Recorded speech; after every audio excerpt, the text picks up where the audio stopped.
Ladies and gentlemen, greetings. Again, my name is Bill Albert and I'm president of BMI Global Consulting. And in this week's video, we want to spend a little bit more time talking about break-even and why break-even is so important, especially when it's connected to cost to serve. And so part of the video today is going to take a look at a couple of things. First and foremost, what is break-even? Why is it important? And why do our people need to know it? So let's take a step back for a minute. If you remember in the last video, we showed you a set of sales data and it looked like this. And what we saw was a salesperson who sold $3,166,000 plus, about $700,000 in gross profit, and they sold it at about 22 cents on a dollar. When we had talked to the sales managers and the branch managers, and we were taking a look at a whole bunch of their sales people's data, they really thought that this salesperson had done a wonderful job. And my question to them was, I see what they had here, but how much did they actually earn for you for the branch? And the response that we received was they sold $3,166,000. They made about $700,000 in gross profit at 22%. And when we went back and we actually took a look at the activity and we took a look at the numbers and everything else, the actual result was this particular salesperson lost $129,206. The sales managers, the branch managers, even the salesperson themselves were all surprised because they thought they had really done a wonderful job. Now, if I'm on the sales side and I've walked in those shoes, the two most important numbers to me is gross profit dollars and gross profit percent. And if I'm on the operations side, most operations managers, they take a look at average dollars per invoice and total sales. Those are wonderful things for us to be taking a look at, and we should. But over the last several years, as we've been taking a look at numbers, we start actually with activity. And so when I take a look at this, I want to find out from the beginning of the sales to the time we made our final delivery and invoiced, marrying sales and operations together, how much did it actually cost us to get the work out the door?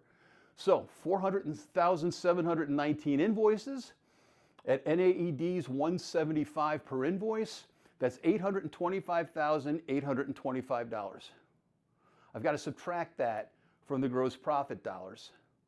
And it tells me that instead of making $700,000 worth of gross profit, the reality was I lost $129,206. Now, I'm not upset with the sales rep. When I start to analyze the numbers in this way, it allows me to begin to ask the question, why are we sitting in the red, or why are we sitting wonderfully in the black? What's the story behind these numbers so we can begin the process to figure out what things do we need to do, by chance in this case, to correct that situation. Now, in the last video, or in the last two videos actually, I gave you a formula.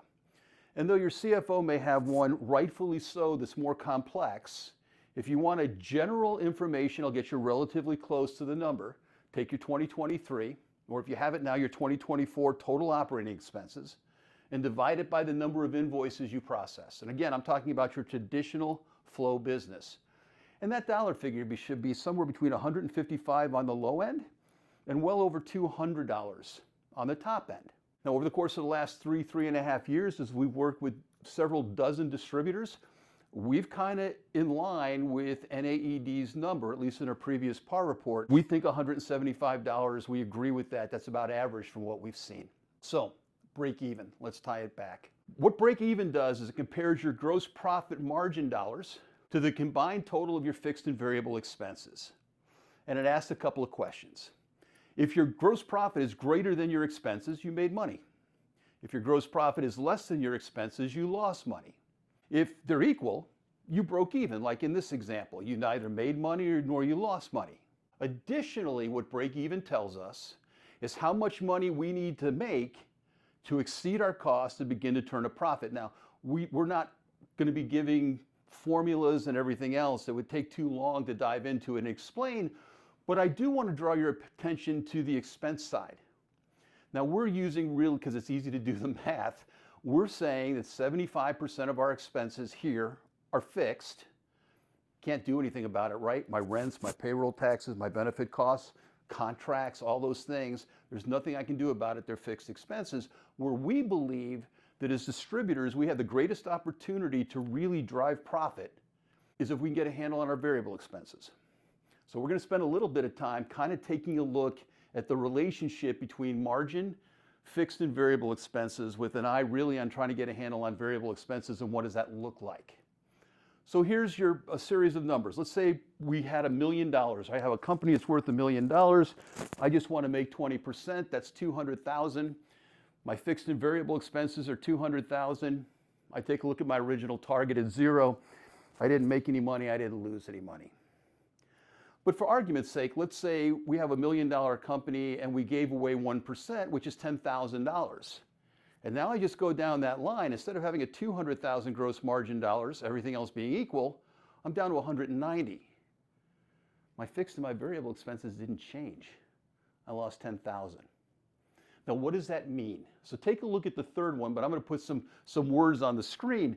To break even on the 1% this sales force gave away, you would need to sell an additional $70,820 just to break even.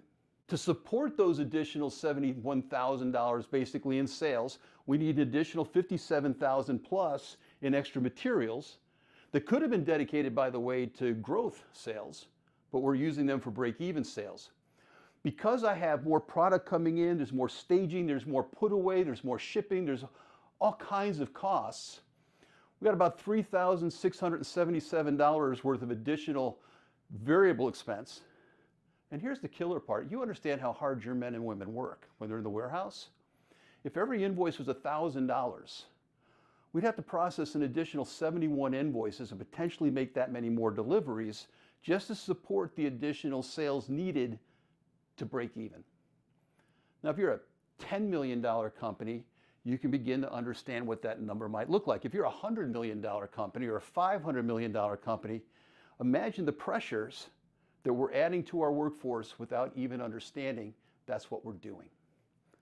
So, where does that lead us? Let's go back to this. If we take a look at that 75 fixed and 25 variable, and again, I'm not suggesting those are your numbers, these are the ones we're using for this video series. What I want you to take a look at is my variable expense, $206,456. Take a look at my adjusted gross profit dollars, negative $129,206. This is where I think that we can make real hay. Think about it. When we have delivery issues, errors, when it takes us 5 times to deliver product instead of shipping when complete, when we do intercompany transfers, there's a touch on each one of those, we're driving our variable expense costs up. If we can get a handle on those things, we can drive those variable invoices down, which is only positive as far as our net income or our EBIT growth, depending on the language that we use. So we said, what would happen if we reduce the number of invoices by 10%? And I'm not suggesting that you can, but from academically, it's kind of an interesting thing, going from 4719 to 4237. There's a couple of interesting things on that line. On the top line, my average per invoice is $671. I'm not asking you to sell less. The average invoice is now $746. I take a look at the costs to the branch. It's no longer $825. It's now down to $743 plus. And instead of losing 4%, it's only 1.5. Yes, it's still in the red, but we're moving the company and we're moving the sales rep and their base in a positive direction. This is really crazy. Suppose we got a handle on our activity and we trusted the pricing in the system. Because certainly pricing and margin is a really big deal. This is the reason why it's so important. Now all of a sudden, I take 791,000 plus as far as my gross profit because it's now 25%. I've gotten a handle on my activity. I'm selling higher margins. I went from negative 4% to positive 2%. Look, there's a lot here. We understand that. Next week, we're actually going to take a look at an order. And from a warehouse operations perspective, how much profit do we lose on that order every time we make an extra delivery? Questions? Agree? Disagree? We'd love to get your thoughts. Until next time, I hope this has been a blessing to you. We'll talk to you soon.